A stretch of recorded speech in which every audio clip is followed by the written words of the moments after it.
Breaking news చూస్తున్నాం. తూర్పు గోదావరి జిల్లా కొవ్వూరు మండలం దొమ్మేరు గ్రామంలో చోటు చేసుకున్న ఒక మైనర్ బాలిక బాల్య వివాహం ఉదంతం ఇప్పుడు రాష్ట్ర వ్యాప్తంగా కలకలం రేపుతోంది. ఈ వ్యవహారంపై రచ్చ మీడియా ప్రచారం చేసిన వరుస కథనాలకు జిల్లా యంత్రాంగం దిగివచ్చింది.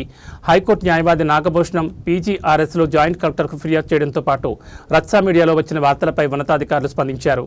జిల్లా ప్రాజెక్టు డైరెక్టర్ శ్రీదేవి నేతృత్వంలో విచారణ చేపట్టారు. బాధిత బాలికను రాజమండ్రిలోని కార్యాలయానికి పిలిపించి విచారించగా 4 నెలల క్రితమే అన్నవరంలో తనకు బాల్య వివాహం జరిగినట్లు ఆ బాలిక ఒప్పుకుందని పీడీ శ్రీదేవి స్పష్టం చేశారు. అయితే శోభనం వంటి అంశాలపై అడిగిన ప్రశ్నలకు ఆమె పొంతనలేని సమాధానాలు ఇచ్చారు. బాలికకు సోమవారం వైద్య పరీక్షలు నిర్వహించి లైంగిక దాడి జరిగిందో లేదో నిర్ధారిస్తామని తెలిపారు. ఈ కేసులో హైకోర్టు న్యాయవాది నాగభూషణం విస్తుపోయే నిజాలను వెల్లడించారు. కేవలం బాల్య వివాహం మాత్రమే కాకుండా సదరు బాలికను కన్యాశుల్కం పేరుతో మధ్యవర్తులు తల్లిదండ్రులు కలిసి సుమారు 20 లక్షలకు విక్రయించారని ఆరోపించారు. ఇందులో తల్లిదండ్రులకు 10 లక్షలు ముట్టజెప్పి మిగిలిన మొత్తాన్ని మధ్యవర్తులు పంచుకున్నారని తెలిపారు. ఒక ఓసీ సామాజిక వర్గానికి చెందిన బాలిక కావడంతో ఇంత పెద్ద మొత్తంలో బేరం జరిగిందని ఆయన పేర్కొన్నారు. గురజాడ అప్పారావు వంటి మహనీయులు కన్యాశుల్కానికి వ్యతిరేకంగా పోరాడిన ఈ గడ్డపై నేడు ఇలాంటి ఘటనలు జరగడం దురదృష్టకరమని నాగభూషణం ఆవేదన వ్యక్తం చేశారు. కొందరు రాజకీయ నాయకులు, అధికారులు సిడిపిఓలపై ఒత్తిడి తెచ్చి కేసులు మూసివేసే ప్రయత్నం చేస్తున్నారని, ఒకవేళ అధికారులు సరైన విచారణ జరపని పక్షంలో తాము రాష్ట్ర మహిళా కమిషన్ మరియు హైకోర్టును ఆశ్రయిస్తామని హెచ్చరించారు. నిందితులపై ఫోక్సో, బిఎన్ఎస్ చట్టాల కింద కేసులు నమోదు చేసి కఠినంగా శిక్షించాలని ఆయన డిమాండ్ చేశారు.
సార్ కొంచెం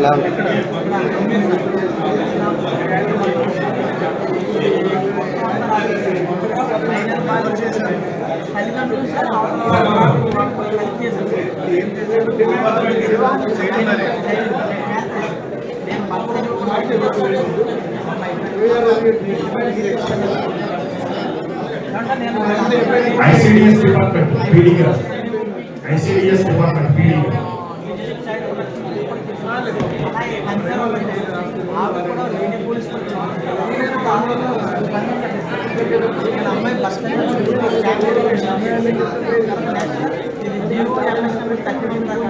ఏమేం చేయొచ్చు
లాయర్ గారు